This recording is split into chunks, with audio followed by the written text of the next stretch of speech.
is tabletop time. So let's talk about Games Workshop and them phasing out armies, because that's one thing that I really want to talk about. Well, let's Specifically- hope that they're not going to. Let's hope it's not coming to that.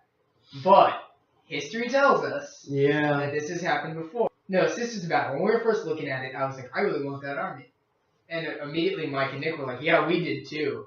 And as we started looking at it, I was like, holy crap, it's like $50, $60 for 80 something dollars for like for a squad of 5 10. models. Oh, for 10. For a Okay. squad of It's like 10. $80 for 10 models, and they're all pewter. Will Sisters of Battle go the way of the squads? Yeah, which is to say, will the Tyranids eat them? Is they just killed it off outright? They were just like, we're done with these. Now, guys. did they like higher the prices on the models and try to make them less popular first? Not from They what I stopped releasing the understand. codex or It's anything? just they went into the new edition and squads just never made it. And Yeah. they just They're And then just they like, literally yeah. just killed them off in the fluff of they the put it in Tyranids. the fluff that the Tyranids killed off the squads. I heard that. Yeah. Now, here's the thing with Sisters of Battle. I think Sisters of Battle is an awesome army. I would love Sisters to of have. Battle's great. One of the things that Mike and I talked about previously was about how girls in general who want to get into mini wargaming have no reason to get into it. Because Because Sisters there's of no- Battle are too expensive. And Not there's to no mention other they females kind of to- seem like they're phasing them out because their newest rules really not that I great. actually have not played any fantasy. Are there females in fantasy armies? Yes. There are females in fantasy. There are. So Games Workshop doesn't necessarily, they're not totally sexist and hate Only females. in the future. Only in in the future. Only in the 41st millennium are women. Yeah. Okay. Relegated to being worn by Grey Knights. They become the bottom of the boot in the Oh, well, future. she looks like she'd make a nice hat. Yeah.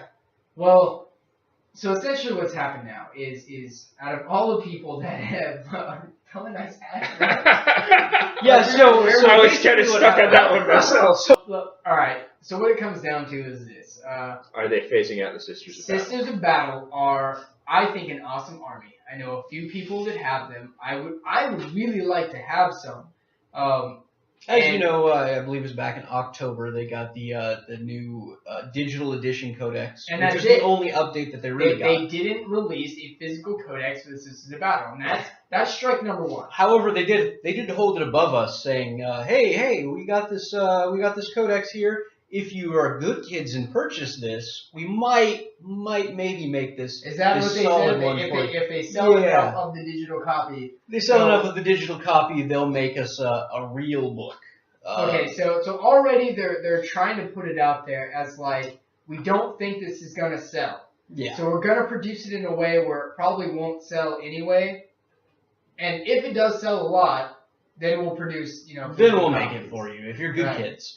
Now, the rumor mill out there has said that Plastic Sisters of Battle have been in production for a while.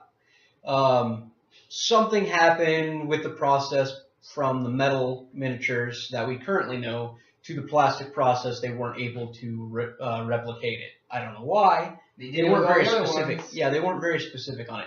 But they said that it didn't translate well. I'm fine with that. New plastic miniatures would be great because if they actually made them look female, that would be awesome. Make them pretty, yeah. Make them pretty. Now, we know that they can be made pretty, as you can see in some of the Black Library stuff with the Sisters of Battle books. Yeah, the There's actually pictures, some really good ones out there. Really, yeah. And now, the sisters themselves, I think that they're just trying to make the excuse that nobody's interested in them. Yeah. They've said that, yeah, the plastic ones are coming, don't worry. But they have not really gone very forward with that. They've, in fact, kind of shied away from it a little bit. Here's this digital codex in the meantime, and if you're good kids, we'll give you a real book. And people keep asking, well, where are the plastic? Where are the plastic? What are we going to do? Well, we have these metal miniatures here for you. Yeah, now here's what stymies me. Okay. This is what really kind of baffles me with this whole thing. I think Sisters of Battle are an awesome army. Oh, they're great. Now they release only a digital download of like an updated codex, so it's already kind of like not as popular. I mean, what are you gonna do if you're at a tournament? You can't have you gotta have a tablet or something. What if you don't have a tablet? Yeah. You're kind of phone. So that stinks. Then your models themselves to have your army are ridiculously more expensive. Yeah. In my opinion, and this is just me. I don't particularly like messing with pewter. It's more difficult to glue together. Paint chips really easy. The paint chips off easier. Altogether, carrying your miniatures, and I know this is like a minute thing that people are like, oh, that's not a big deal, but for me, it is a big deal, and that's weight, carrying capacity. Pewter weighs a lot. When you have a case full of pewter minis compared to a case full of plastic minis, that pewter case now weighs 10 pounds more, 20 pounds more maybe, depending on what's inside. Like this guy here, he's metal. Yeah. He's not light. Dude, this thing has to weigh probably a couple pounds at least on its own. Maybe a pound. And these guys are all metal. I mean, individually, they're pretty they're light, fine, but I mean, you get a bunch of them together, and yeah, an they weigh a individual ton. piece of paper is light on its own. When you put it in a stack and then a crate and a box, it's like all It's pretty heavy. A lot, yeah. Yeah. My personal feeling on it is that the Sisters of Battle will last a little bit longer at least. Well, there's a lot of people that really like them. And a lot of people have the army, but okay, so getting back to like I was saying, this is what baffles me. In the midst of telling people we're gonna make plastic models, we're working on it, we're gonna maybe release an actual hardback codex, like we're working on it, and all these people who already have Sisters of Battle and people who are just getting into it, like I just recently started this, and when I was looking at the armies, that was the first army I looked at that I wanted to play.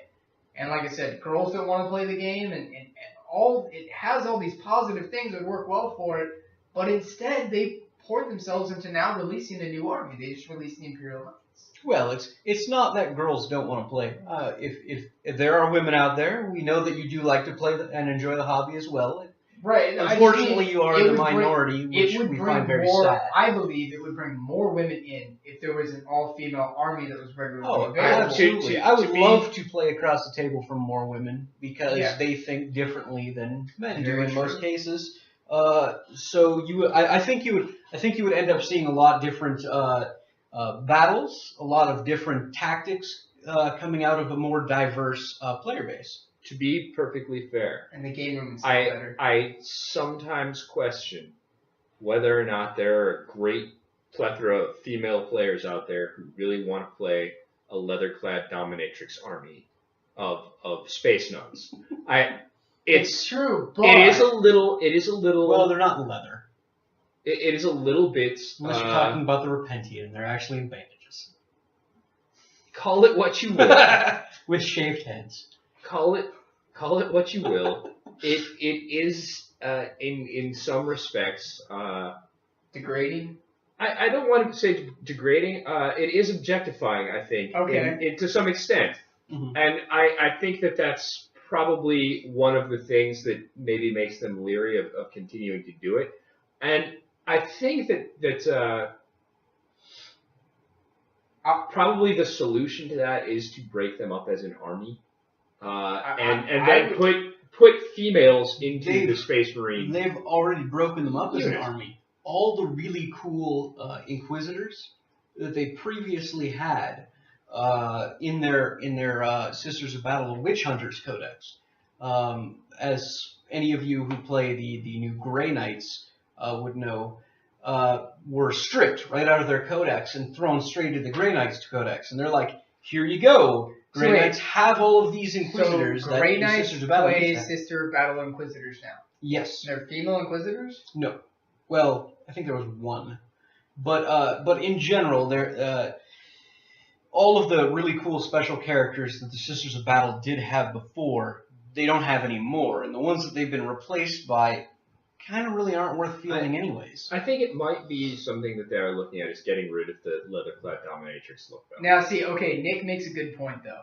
If they got rid of Sisters of Battle, but introduced females into all of the other armies, not all, Tyranids generally, they can go either way. Brood, you generally think they are female. Well, to be honest, Tyranids are technically all female. Yeah. Necrons, obviously not going to distinct one or the other. How about this? Female gamers out there, you tell us, what would make a good army? There you go. That's a good idea. Okay. Do you like Sisters of Battle? Do you think they're objectifying? What is it that you like about the current armies that are available to you? What would you like to see? What armies do you play, and would you like your army better if it had females in it? If you play Space Marines, Space Wolves, what have you? Would you like to be represented by Games Workshop's product? Would you like to have an equally powerful representation of the of womankind, I guess? Hey, you know what? I still like the nuns with guns. Nonetheless, furthermore, separate from the specifically female questions, do you believe Games Workshop is trying to phase out Sisters of Battle? What are your opinions on Sisters of Battle? Would you like them to stay around? Should we try to rally up and write Games Workshop and get them to release the codex and release plastic models? Or do you think it is time for them to go? They did lose a number of their special characters, which also kind of took a lot of the power out of their army. In fact, they also lost Inquisitorial Stormtroopers, which were also excellent part of the army, which they don't have anymore. They don't have a lot of the really good special characters. They're Inquisitors. They don't have their Inquisitorial Stormtroopers, which, they're not super amazing, but they're actually decent to be able to field and throw out there. And now they don't have any of that stuff. For me, it's not really so much what they look like that draws me into it. It's the fluff aspect. And like I said, there's a lot of good stuff there. A lot of what I like in this hobby is the stories and the fluff. And I always like playing role-playing games and getting into it. Whatever army I play, I get myself into that army, Right. That brings a lot of fun into the game too, and I think Sisters of Battle have a lot of that because they're so unique. Because they're the only all-female based army. Yeah. It makes so much more fluff and so much different stories. I think there's a lot of pluses to the army. I think the only negatives to the army are the things the Games Workshop makes negatives. Thanks for watching, and see you guys in the next battle report, or we'll do more stuff like this if you guys like it. Have fun gaming out there.